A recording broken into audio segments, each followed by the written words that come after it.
Cloud. Okay, aloha everybody. Today is June 21st, 2023. Mahalo again, Jason, for making time to share about DOCARE updates and budget and really just to share time with us and allow us to develop these relationships and ask some questions and get into dialogue. I'm just gonna hand it over to you, Jason, and go for it. Thank you so much again. Hello, everybody. Well, thank you very much, and good afternoon, everybody, and aloha. For those of you who don't know me, I'm Jason Redulla. I'm the Chief of the Division of Conservation and Resources Enforcement, which, as you know, is part of the Department of Land and Natural Resources. Happy to be with you all this afternoon, and thank you for the opportunity to share some stuff about DOCARE with you all. I want to start my verbal presentation with you folks by talking about our budget. I don't have a PowerPoint presentation, sorry about that, but not very good with those things. But just to start the conversation with all of you, I wanted to talk about our budget, which is always a important thing for DOCARE. Luckily, the 2023 legislature that closed last May was very good to us. That in fact, we actually have an overall increase of $4.6 million in our budget over the course of the next 2 fiscal years to help us out. And primarily what that means for us is that we, in fiscal year 24, which starts July 1st, we're going to be gaining 4 new positions to support the DOCARE Academy. And those positions are strictly to support the Academy with regards to the administrative functions and helping to organize the curriculum and getting the training in place for all our newly hired officers. In addition to that, with the positions comes money for equipment. It comes with money for funding some of the infrastructure of the Academy with regards to the gear that we have to issue out, to pay any services and fees for the training, for like the cost of a venue, for the cost of contracting out instructors, those kinds of things. And it also comes with money that we can use to increase our vehicle fleet. So this is very good news for us over the course of the next fiscal year starting July 1st. Even better for us in fiscal year 25, which starts July 2024, is that we'll have an increase of 25 positions. Of those 25 positions, 20 are officer positions that'll be deployed statewide. And then 5 of them are clerical positions, 4 secretary positions and a clerk dispatcher position. The secretary positions will also be divvied up statewide, and then the clerk dispatcher position will be on the island of Oahu. So with regards to our budget, it really has been good for DOCARE.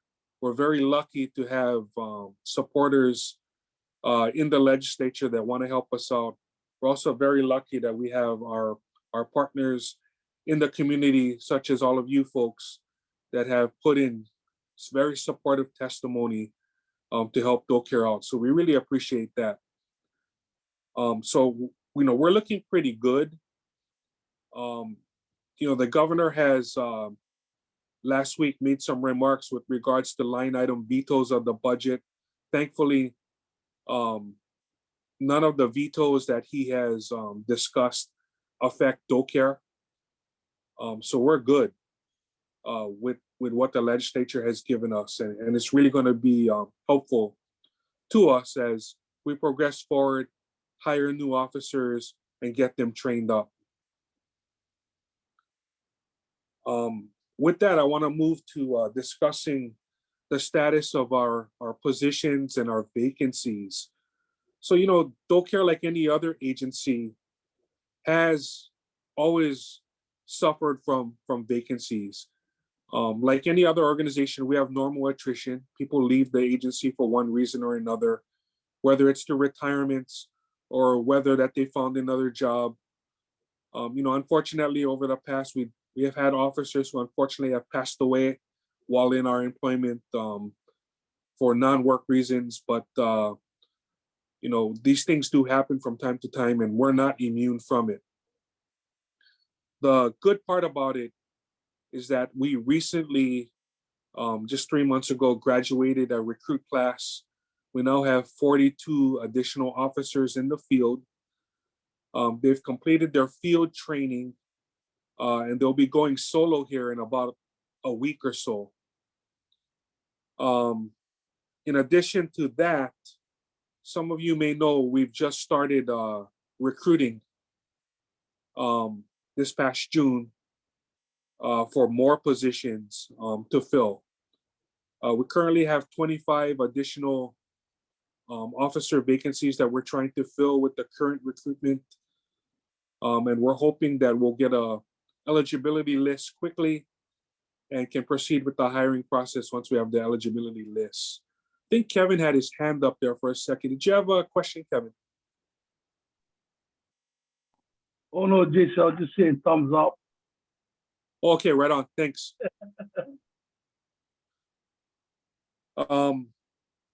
Yeah, so with regards to the filling of our vacancies, we're moving in a good direction right now. Like I said, we had our current recruitment just opened in early June. That was to fill 25 positions. That also includes 12 positions that the legislature gave us back in 2022 with a focus on marine law enforcement to form a marine unit that will spend the majority of its time on state waters on one of our vessels in each of our branches, so that we have a consistent marine law enforcement presence in our nearshore waters. So we're looking forward to filling these 25 positions as soon as we can, with an academy start date in early 2024. It's going to take some months to get through the hiring process. We do have to conduct agility testing. We have to conduct interviews, background checks, drug testing, those kinds of things.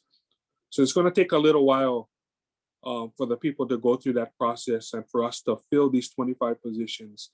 But again, we're looking at a potential start date and academy training start in early 2024. Moving on,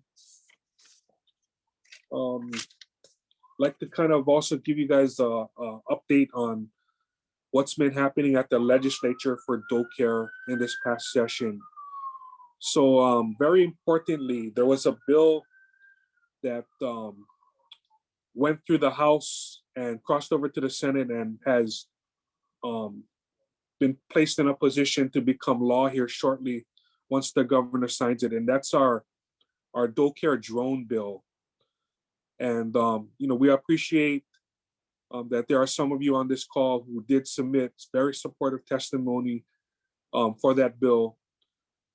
This is a real big help for DOCARE. And what this bill does is it statutorily authorizes DOCARE to create and establish a drone program in the agency for the purposes of using unmanned aerial systems to help us with patrolling very remote areas, obtaining evidence, making inspections in these very hard to reach areas. The bill also has a budget appropriation attached to it. While we asked for $275,000 to establish and train our guys on the use of drones, unfortunately that number was reduced to $125,000 as the bill moved in the legislature. But $125,000 is better than nothing. So we'll take it. And we'll use it as best we can to establish the drone program. The law does provide us with 2 years to establish the program. So, we'll have another opportunity next year to ask for more money to help support the establishment of the drone program in DOCARE, and we'll probably do that. But like I said, we'll take what we can get. We're happy to get that appropriation of money, and we're very happy that we're in a position where likely very shortly the governor will sign that into law, and we'll be good to go and have statutory authorization to have this program in DOCARE, and that's a great thing for us. Outside of that, things for DOCARE at the legislature were pretty quiet this year. There were other legislative priorities for DLNR, and the legislature moved forward to address those items. So, for DOCARE, it was pretty quiet. But we're lucky to get our budget increase through the legislature, and the drone program bill ready to be signed into law. These are great things for us, and we appreciate the legislature's assistance and all of you for your very supportive testimony. That's kind of all I have at this point to share with you folks, but I'm happy to talk story and answer any questions or concerns that you folks might have. Thank you. Mahalo, Jason. We'll start with Uncle Damien. Can ask, and then Uilani. Mahalo. Hey, hello, Jason. Mahalo for joining us on a call. I wanted to ask you about your drone program. Have all the legal issues been resolved, and what is the range of the drone from the shoreline? So that's a very good question. With respect to the legal issues, so at this point, it's always been a contentious issue for the use of drones by law enforcement in general, because many times the manner of use of the drones might be considered by some people to run afoul of the Fourth Amendment with regards to one's privacy and those kinds of things. And as a result, throughout the United States as well as in Hawaii, there's been a lot of discussion as to the manner of use of drones, whether search warrants are necessary, and those kinds of things. Considering that the drone technology and drone use in Hawaii by law enforcement is relatively new, I'm not aware of any outstanding legal issues. The police departments and the fire departments in the counties do use drone technology from time to time, especially the fire department when it comes to looking for missing people and trying to recon brush fires and those kinds of things. But with regards to law enforcement, I'm not aware of any outstanding issues.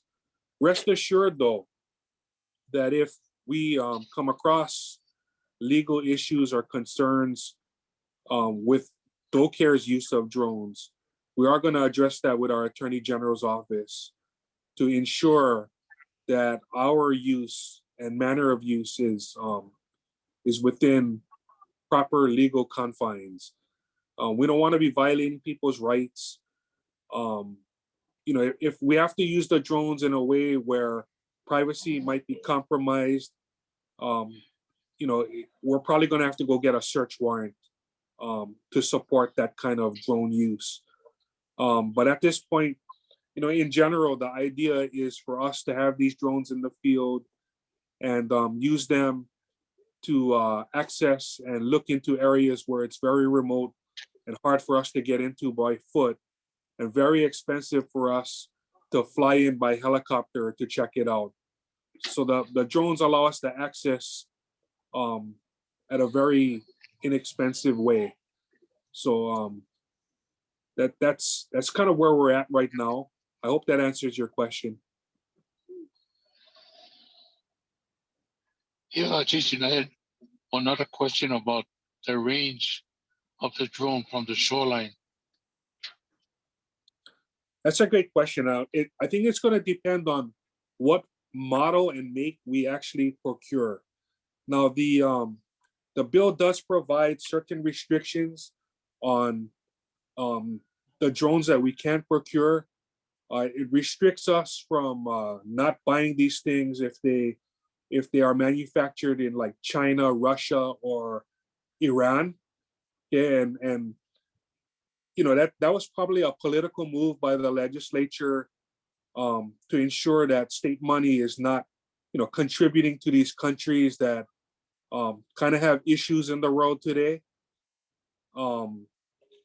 So, to the extent that we can comply with that, because that's going to be part of the law, we will. But the law also will provide a waiver where, if we are unable to purchase what we need and the only thing we can buy is from these countries, there's a way that we can get a waiver from that restriction.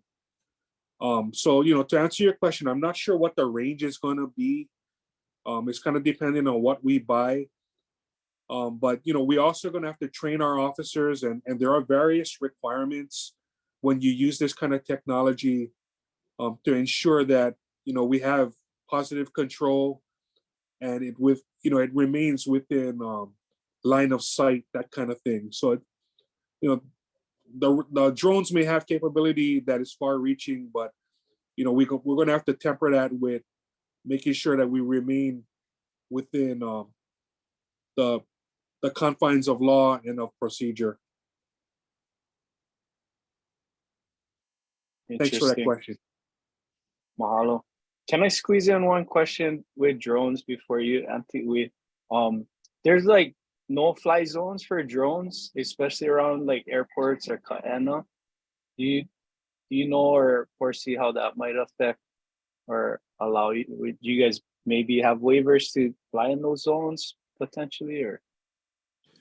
Yeah, so I am aware that there are certain areas where you cannot fly drones, and you're correct.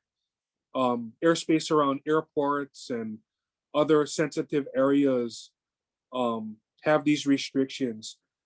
Whether or not law enforcement use will be exempt from those zones, I'm not sure at this point. However, when our operators are formally trained as pilots of this equipment, I'm sure that's going to be caught up, and we're going to, ensure that they are properly trained and adhere to any of these restrictions that we are not exempted from accordingly. Sweet. Mahalo, Jason. Auntie, going. Auntie Uncle Damon asked my questions. Exactly that. But before I just ask another side question about the drones, I just wanted to give a shout out and a mahalo. Uncle John is in Miloli'i. Miloli'i is so excited to have him. Annually, we have a Lawai'a Ohana camp, and of course the kids just love him. So he starts and he kicks off the Lawai'a Ohana camp every summer, and he's there right now, and everybody's shooting me pictures of him. So of the drones, Miloli'i having 18.6 miles to also assist DOCARE with Miloli'i Makai Watch. We're looking to the use of drone. We know under FAA legal standing is you have to have it in a line of sight. So, it precludes being able to send that drone out and down towards Honolulu side. We have to be out there, with it in a line of sight. But we're being very careful in when we do move to the use of drones, because we don't want to, if you guys are coming out and we come out and we're being very careless in the way we use the drones, it could be seen as, oh, DLNR is doing that, and DOCARE, that's DOCARE. So we want to be careful. And so we'll probably be constantly pinging you as we get closer to implementing our drone use. Right now, we just anticipate to be using it for human use surveying. And we're gonna go before we use drones, we're gonna use GoPros onto fishing vessels that run the ono line before they head out. And just to capture the use along the coastline, and because every long weekend, it's just jam-packed down the coast, and we want to capture how often it happens and how many people we have down in those remote sites. But thank you so much, and it was great news to hear, that legislation 2023 went very well for you guys. Mahalo. Thank you for that. If there's any way that we can help the Miloli'i folks with your folks' drone program, please let us know how we can help you folks with that. Thank you.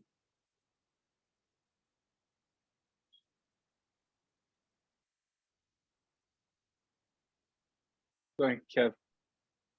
And then Uncle Walter had unmute, and then Uncle Damien. Okay. Yeah. Jason, I don't know if you laid it out in the presentation earlier. I think you said the general number of officers. Are you able to lay it out by island? How many officers you guys intend to have? Just wondering. And then how many, I guess, if this new class comes in, what that might be. Yeah, so right now, DOCARE has a total of 149 and a quarter employees. And that includes the total of conservation and resources enforcement officers and our clerical staff, as well as our staff in the Hunter Education Program. The Hunter Education Program is administratively attached to DOCARE. And so that's why those numbers are included in our totals. So right now we have a total, like I said, of 149 and a quarter employees. That quarter comes from federal funding. And that's why it's like that. Now, with regards to the additional employees, like I said, for FY, the 2022 legislature gave us 12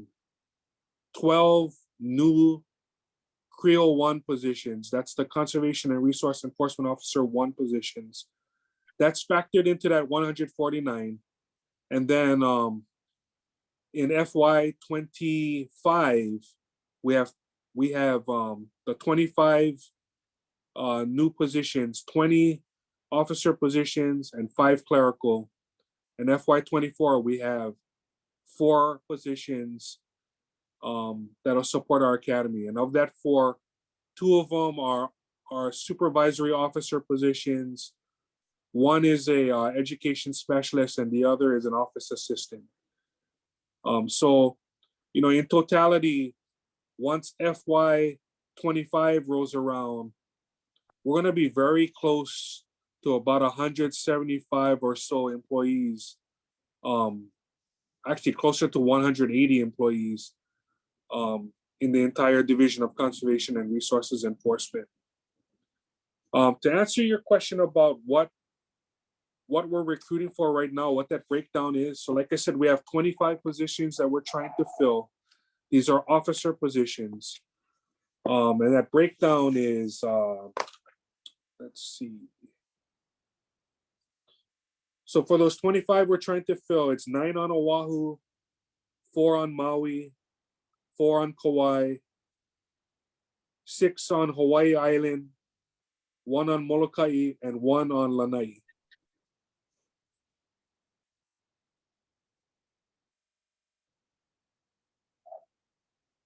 Thanks. Thank you, Jason. We're done. We'll go Uncle Walter and then Uncle Damien. Yeah, how's it, Go ahead, Jason? Wanted to story with you about fish ponds. And I wanted to talk about the conservation in your DOCARE jobs. The ponds are the only private areas below the high water mark. And we all grew up going in fish ponds because it was easy to get fish. We never know who owned them. nobody cared about the fish ponds. Now we have a whole different story. People are interested in the fish ponds. And like our fish ponds, we get guys coming inside here, we gotta go try and chase them out. They come in at night, they come in all kind weekends. So we're getting worried about trying to protect these private places. And one of the things we found out about the fish ponds is that the ripe fish, the ones with eggs, they all gather by the gate. So we ain't gonna let them go. And they all went out on the reef and laid the eggs. And lo and behold, they all came back. So we began to think that maybe these fish ponds are not only for us to eat, but it plays a role in restocking our reefs. So on Molokai, the state owns maybe, I don't know, 9, 10, maybe more fish ponds. That I don't know how the state got them, but it's under state jurisdiction. So somehow, if we can figure out some conservation measures and start looking at these private entities that's below the high water mark as being something useful, not only for feed us, but as a nursery for our reefs. So I just wanted to throw that out there to put fish ponds on your notebook. Thanks. I appreciate that concern and that issue. I'm not too familiar with the concerns of the fish ponds on Molokai. But this is very important because how we manage the fish ponds and how we manage the nearshore waters definitely affects everything else in the environment. There's no doubt the Hawaiians of old had it right. They were doing fish ponds and aquaculture way before modern day aquaculture practices. So, we have to honor and respect and protect that. And I would agree with you that protecting these fish ponds and ensuring its proper use is very important for the overall health of our ocean environment. I'll pass that concern on to our Division of Aquatic Resources and ask them to get in touch with you to discuss that further. Thanks. Okay. Mahalo. Uncle Damien, can I ask you a question? Regarding Ui's comments about the drone, years before I asked NOAA representative if we could use drones to monitor the bay. And I was told that you can, but if you document a violation, they can confiscate your drone for the evidence. Has that changed at this time? So that may or may not necessarily be true. And I'm not 100% positive under the context of why the NOAA person may have responded in that manner. But let me just say this: anytime we use some kind of recording or video for evidence, there's always going to be the question of how that evidence was obtained, whether the camera was working correctly, whether the person that was operating the camera that obtained the footage knew what they were doing, and those kinds of things. In state court, I haven't dealt yet with a case where someone has tried to go down that route and tried to discredit the footage by making those things an issue. I'm not sure if in federal court, the NOAA guy is aware of anything like that in federal court. I would just say there's always the potential somebody could make an issue out of it. And, depending on the circumstances, they may or may not ask for the actual drone or the camera that took the footage to be taken into evidence. But I've never seen that before. I'm not aware of any cases where somebody has done that, nor any case where somebody has made the argument that there was some issue with the operator or some issue with the equipment where the actual equipment had to be seized as evidence. I guess, in summary, it could potentially happen, but I've never seen it before. Hey, I get one more question regarding your hiring of new officers. Are you going to increase your community outreach with the addition of new officers on the Big Island? That's a great question. Right now, our major community outreach program is the Makai Watch program. In fact, the state coordinator for that program sits in my office. Right now, we only have one statewide coordinator.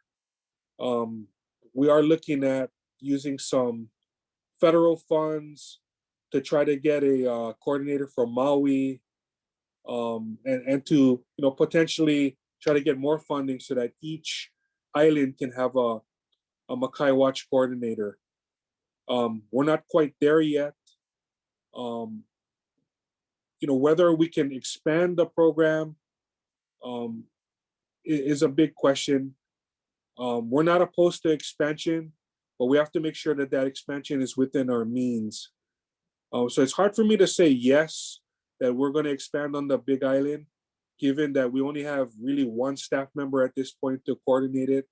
But we are going to do the best we can to continue the engagement with the current Makai Watch communities and other communities that want to Makai Watch or want to continue interaction with DLNR and DOCARE. Thanks. Mahalo. I have a question, Jason. If you can share, if you notice more interest as you guys post these positions, or more qualified individuals, or is it harder to get applicants? Is there a long waiting list? Kind of comment on interest. Thanks for that question. So the answer to that is there is great interest by many people across the state for conservation and resources enforcement officer positions. In fact, these recruitments tend to close very quickly once they open.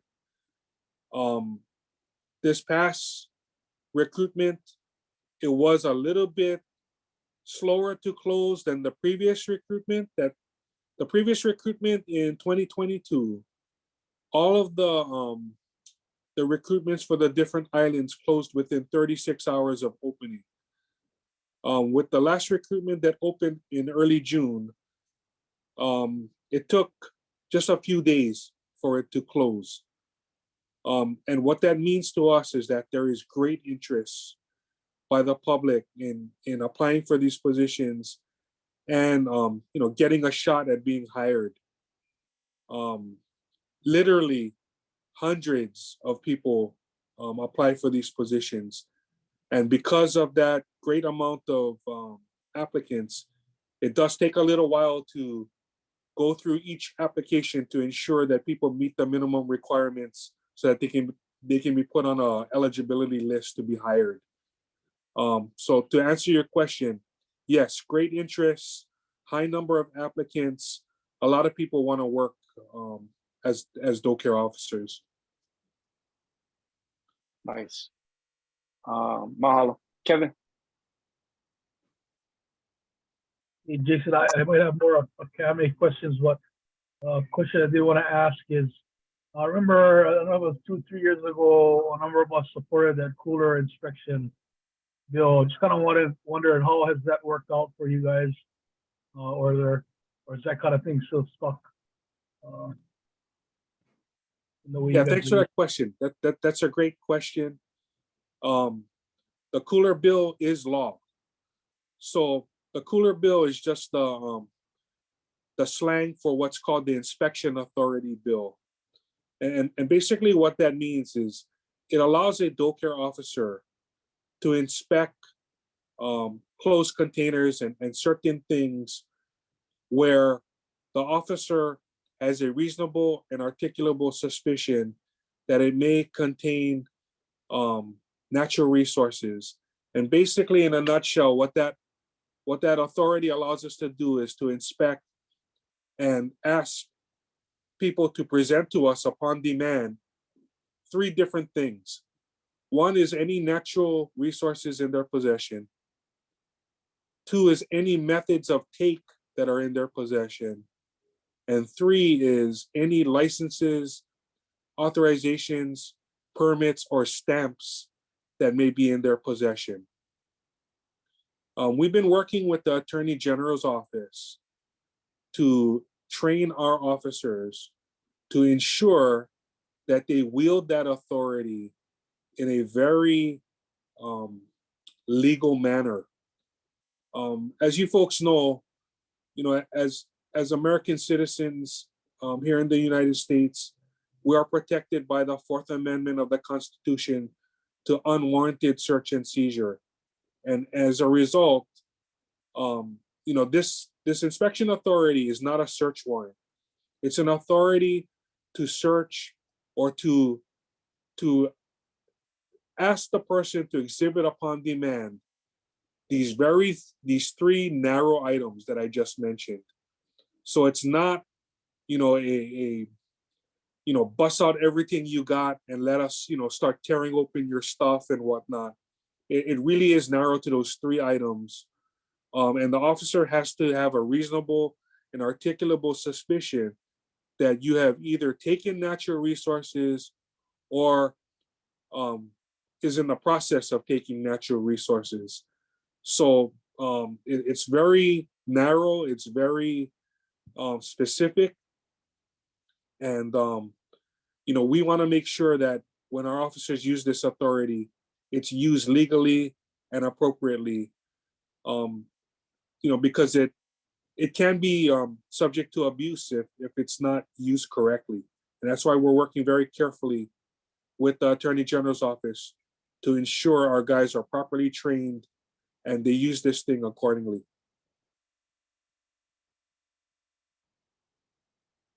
Right on. Antiwi, go ahead. Just a follow-up question. Just recently, we've been getting called in to assist on, giving input on some of these SAPs.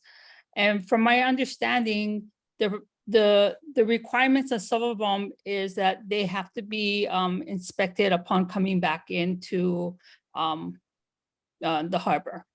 And so my question is, so if like our DAR biologist does an inspection in accordance to what they're allowed to take, and it's on board and they find them in violation at that point, do they have to call you or your team, or can they just pull the permit? I mean, they can do that, they can revoke their permit, but to do any kind of violation and impose any kind of fee at that point, do they need to call you guys?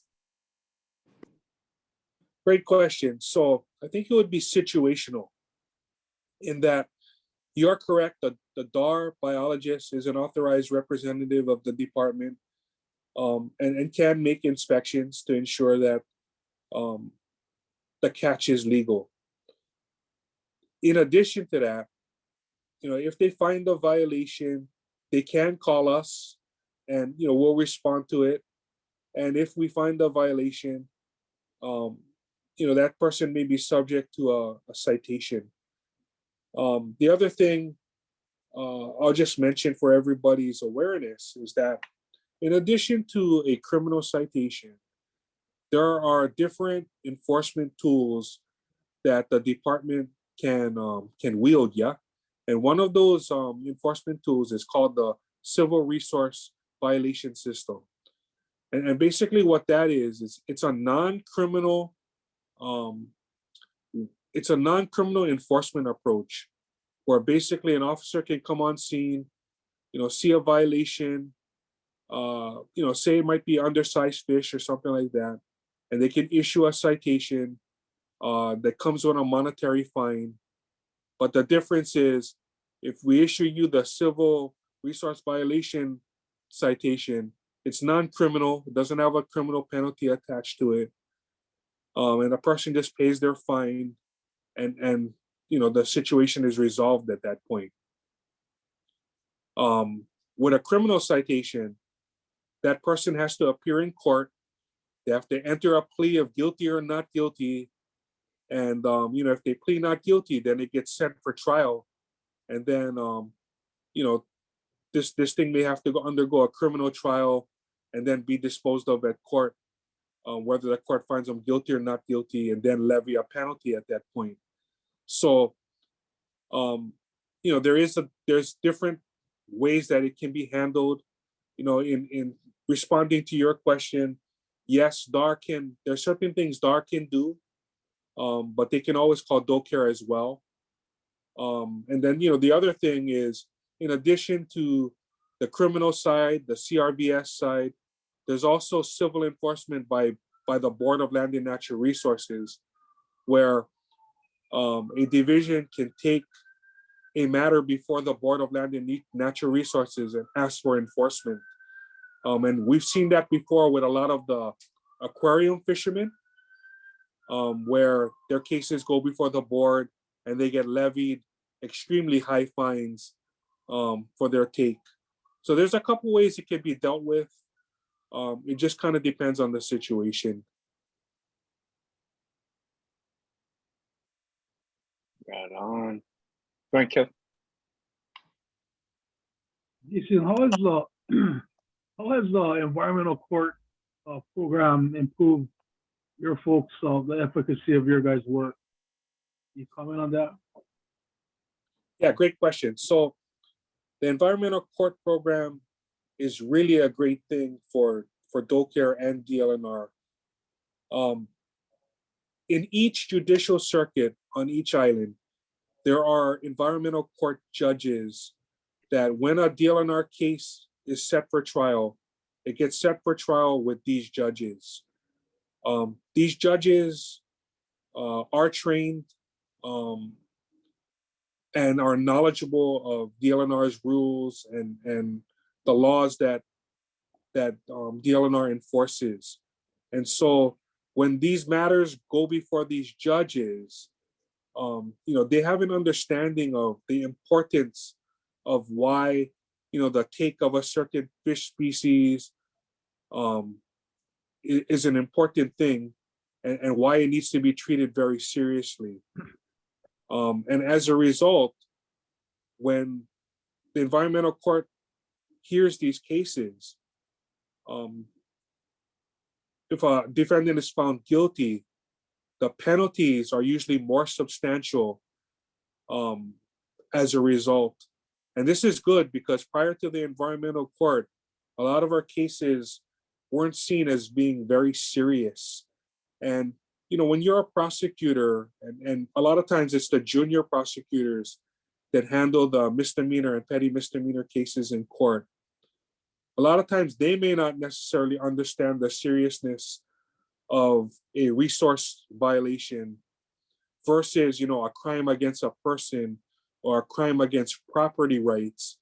And, they may decide that a less serious penalty is more appropriate, or, they may decide that, plea bargaining that to a lesser charge might be more appropriate. The environmental court is great because the prosecutors and the judges assigned to it have a recognition of the importance of ensuring the natural resources laws are enforced appropriately.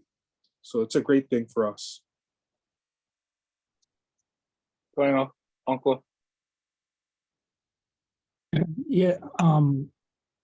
What is you guys' relationship with the Ahamoku? Are they in your office also, or are they in somebody else's office? Is it working statewide? What's the situation? Good question, Walter. Thanks for that. So the Ahamoku is a state board and commission that is administratively attached to DLNR.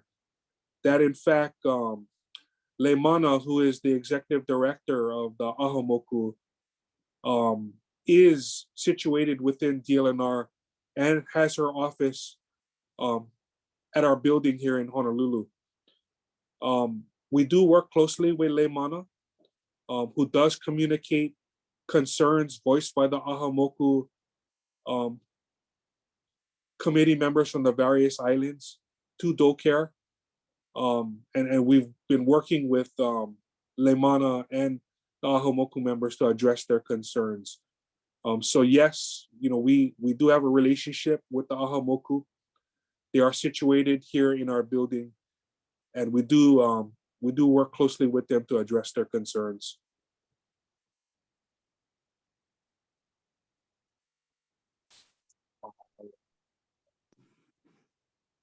Kevin. Nigel, thanks, Jason, for taking the time here. Appreciate this. As you know, in our work, work to help our communities increase their capacity to do stewardship, but also to collaborate with government and stuff like that. I was kind of wondering about, in terms of you guys training, what kind of training there may exist within the current system you guys have for working with communities, and/or is there any training concerning our Constitution and certain rights around traditional cultural practice? That is a very good question. So, with regards to training on Native cultural gathering rights, those kinds of things, PASH, that kind of stuff, we do have training for our officers specific to that. In our academy classes for the last couple of years, we have gotten the services of the UH Law School, specifically Professor Akuragawa, who has generously volunteered to come to our recruit classes and provided our new officers with that training. Additionally, DOCARE's leadership is required to attend an annual training on Native cultural rights and whatnot that the law school puts on, that's mandated by law. So we do have that training here in DOCARE.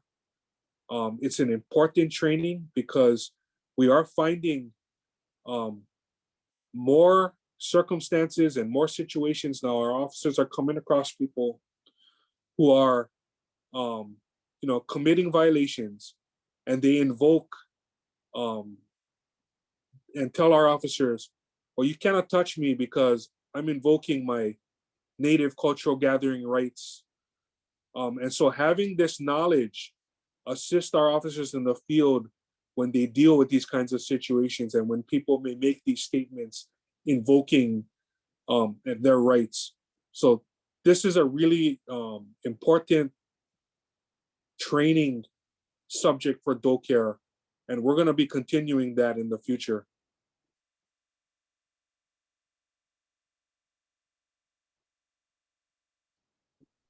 Nice. Anybody? Any other questions or comments? Oh, Thank you. yeah, Nigel. I see Uncle Walter has a question. I'll let Uncle Walter go. Going on, Uncle. Yeah, in regards to the deer situation on Maui and Molokai, I don't know what's going on Maui, but on Molokai, a little bit different. Are you guys working with there was some funding given to a hunters group on Molokai, and I think it's one of the better organizations over the years with regards to hunting. I was wondering what kind of relationship you guys have with these organizations. That's a good question. So, specifically, I'm not aware of any formal relationship with those organizations. And that's mainly because the access deer control, both on Maui and on Molokai, mainly falls to our Division of Forestry and Wildlife, and is not so much a law enforcement situation. But if there is a law enforcement situation that comes about from this access deer situation, then we'll be more than happy to connect. But at this point, I'm not aware of any formal relationships or interactions that we have with these hunter groups or organizations that are dealing with the access deer.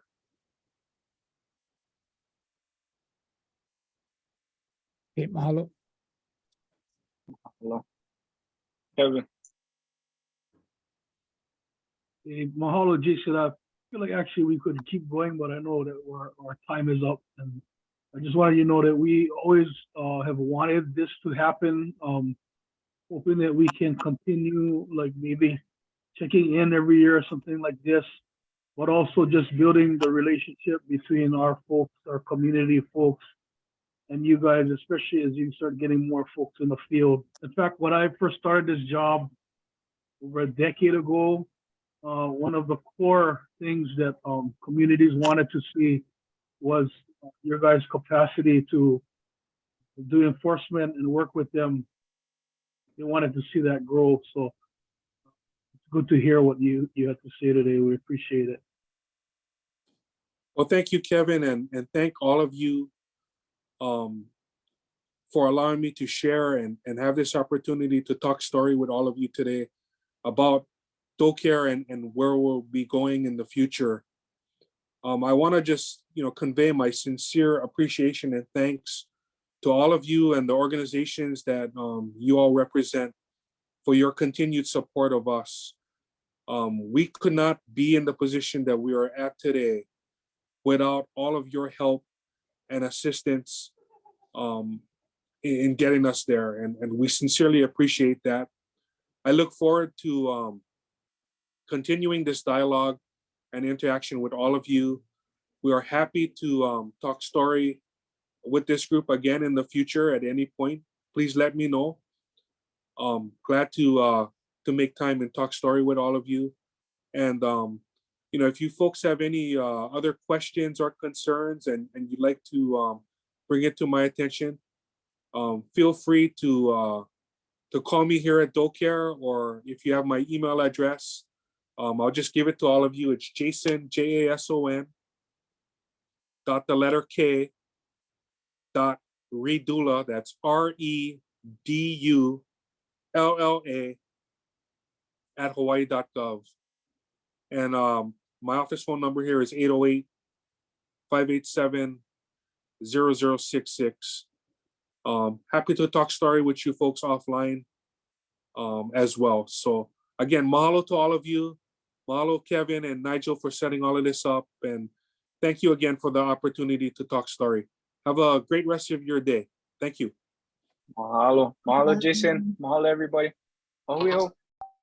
Aloha. Oh,